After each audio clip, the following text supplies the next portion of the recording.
Hi friends, I am Shubhradeep Sengupta from Nostradamus Astroset. It's about Holi and we meet again. Great time to visit Itihas. Krishna, born on Krishna Ashtami of Shravana, encountered Putna in his cradle on Falgun Purnima. Tales of Krishna killing Putna and roaring Agni, burning Holika when she tried to put Prahlad to fire are quite popular. Let's be slightly ambitious. Haritaki has another name, Putna. It can be considered heat resistant and recovers fast after being put to fire. Ditto are Durba and Kusha Grass. Enough to mention without getting too technical for a festivity. These plants have wide applications in Ayurveda to treat burns, heat burns, and burning sensations of the skin or Gulaal. These plants have a wide range of purifying effects. Kusha and Durba, mentioned in Ayurveda, were used since days of Yajurveda along with gemstone, hazelnite, and mineral stone, pearl. These were used in purification and de-debridement, removing bacteria, harmful toxins, and organic matter from water in specially designed vessels that used sunlight for the purification effect. The Upanishads concur. It is said when the demon Hiranyaksh appeared at the junction of Satya and Treta Yuga, Narayan had to kill him in Patal Lok. Narayan got covered in slime, and in the process of swiftly removing it, Kusha was formed. Modern scientists are using them as natural filters in wastewater management, particularly in using treated wastewater as a substitute for fresh water for orchards and agricultural plantations. In Ayurveda, Durba is used as a blood purifier. Om apavitra pavitro va sarvavastha gatopi va yat smaret pundarikaksham sabaya abhyantaram suchihi. Be it Shraddh or puja rituals are incomplete without suchi, a concept similar to surgical asepsis. Only suchi begets suchi, and the Lord must dwell in pure things.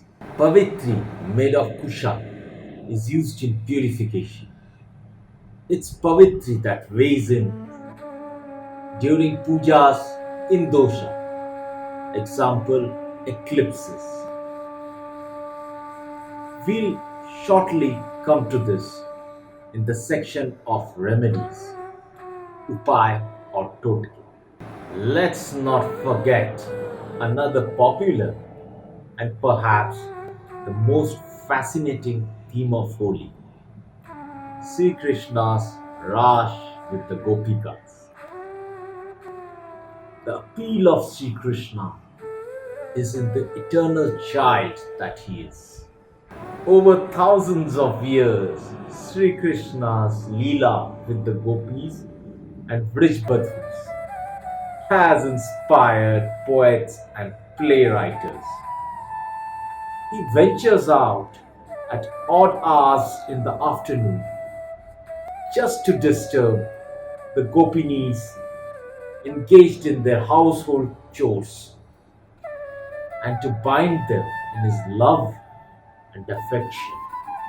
Time and again, the term Dugdhamukhi Shishu has been emphasized to express his spontaneity and playfulness even after he is a kishore or teenager playing with the bridge badus.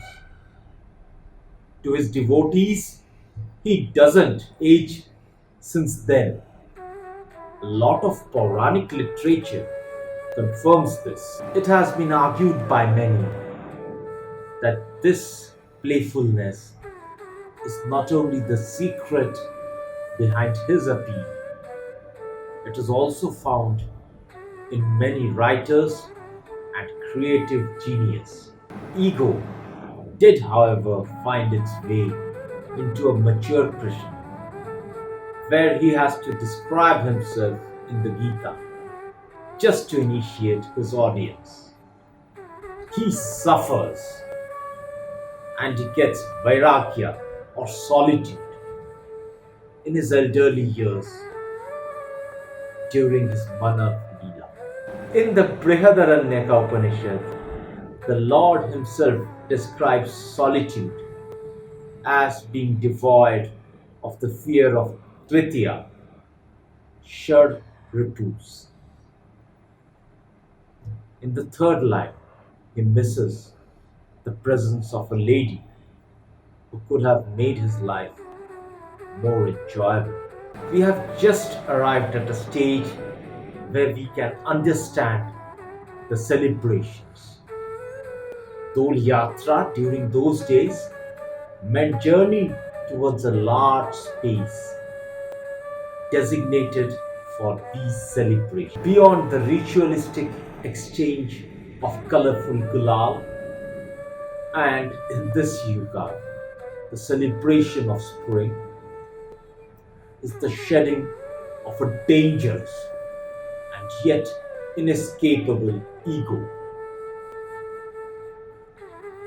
and creating an environment of joy for all through lack of social constraints. In Gujarat and Rajasthan, people follow the Purnimanta calendar. A month begins just after the full moon. Holi is the last day of the calendar year, signifies new beginnings. Marwaris return home for Holi. Fresh beginnings and developing the traits of a child is easier said. Holi is just to ceremonize that which should be a daily ritual. The Vijnana Bhairav talks about it, so does the Buddha, so do modern age writers. Behind the complexity of ritus are extreme emotions.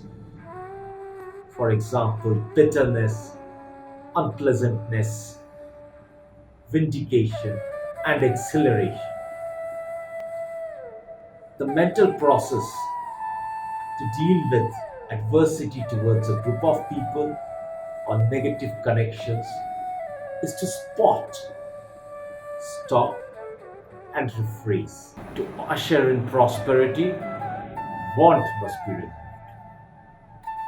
To resolve conflicts, animosity must be replaced. Many believe that lack of happiness, want, etc.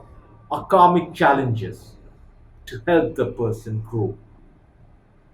The first challenge to growth is starting afresh. Here comes in the concept of Holika Dahan, decluttering, uptan, and stuff called bomb. We'll discuss. Lord Skanda, Murugan or Kartikeya married Devyani, daughter of Indra, on this day. In Tamil versions of Valmiki Ramayana, Ram and Sita were married early morning on the last day, that is full moon, in Falguni Nakshatra, which, according to Kamban, falls on this day. In Madurai temple, Shiva is married to Meenakshi Devi. In the Skanda Purana, and Thirukavaya, Kaama Dahan took place in Magha.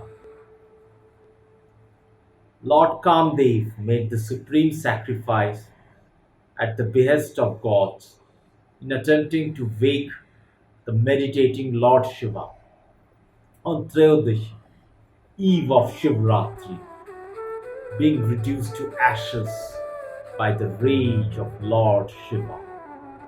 Around this time, Devi Rati's and Devi Parvati's prayers were heard.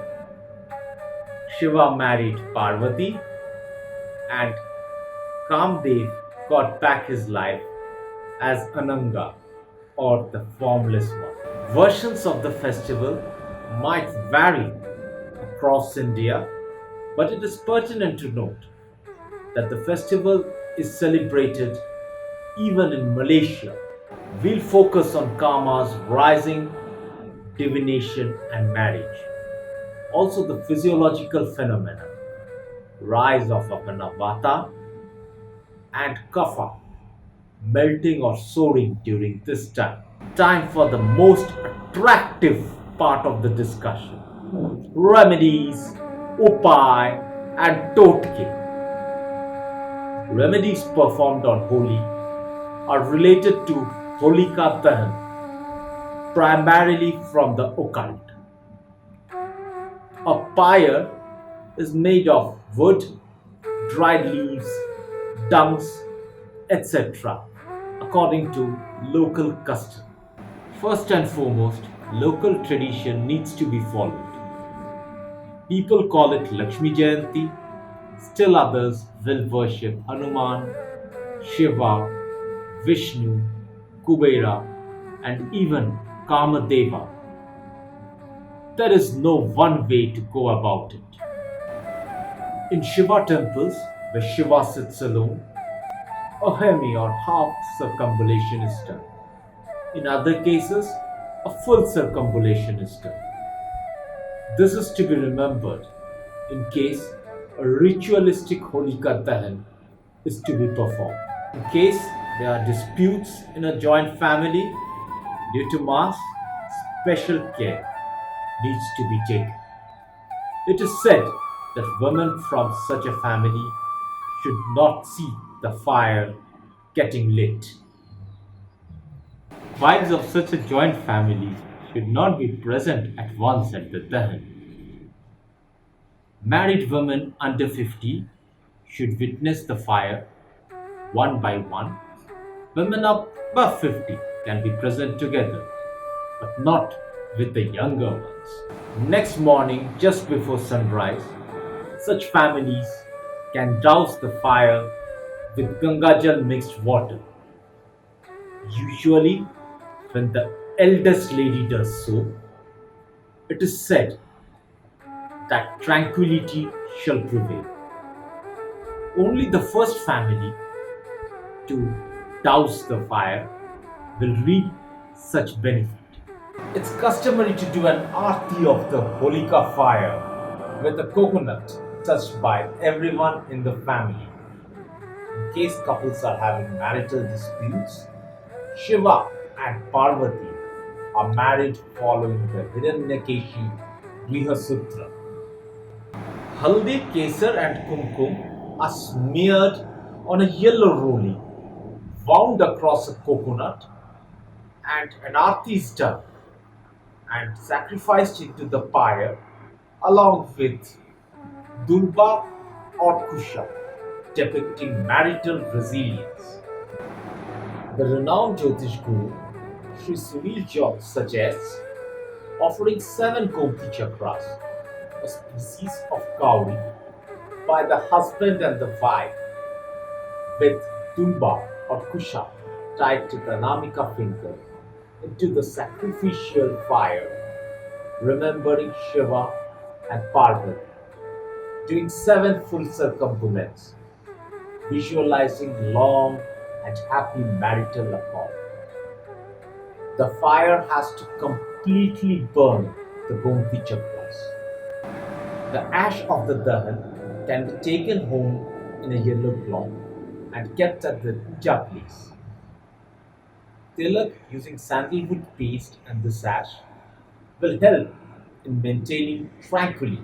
For prosperity, one can throw in dry coconut filled with raw Buddha sugar along with a fistful of cloves into the holy fire.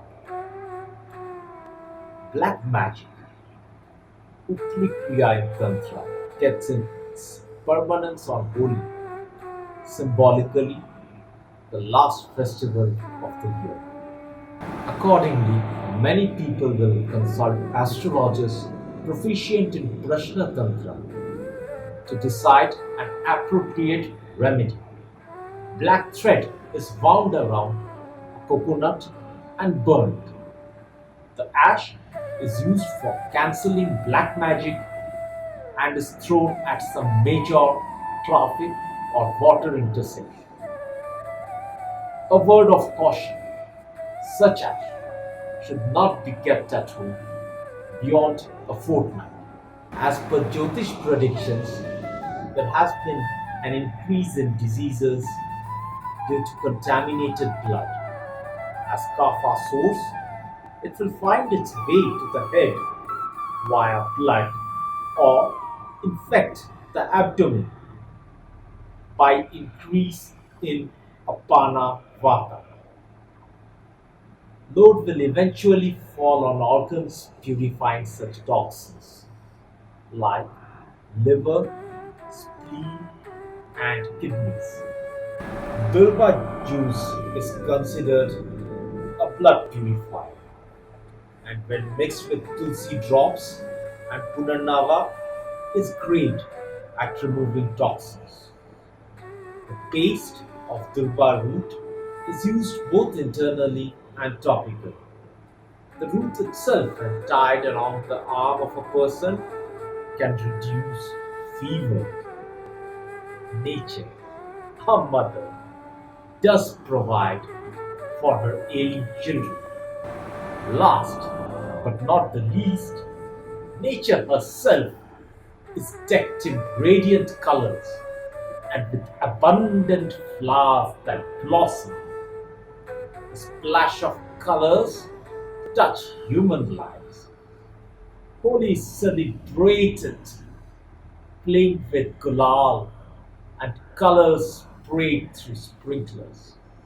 May we all be blessed as we celebrate the festival of colors, and may there be peace, joy, harmony, health, and prosperity in our lives. Happy Holi!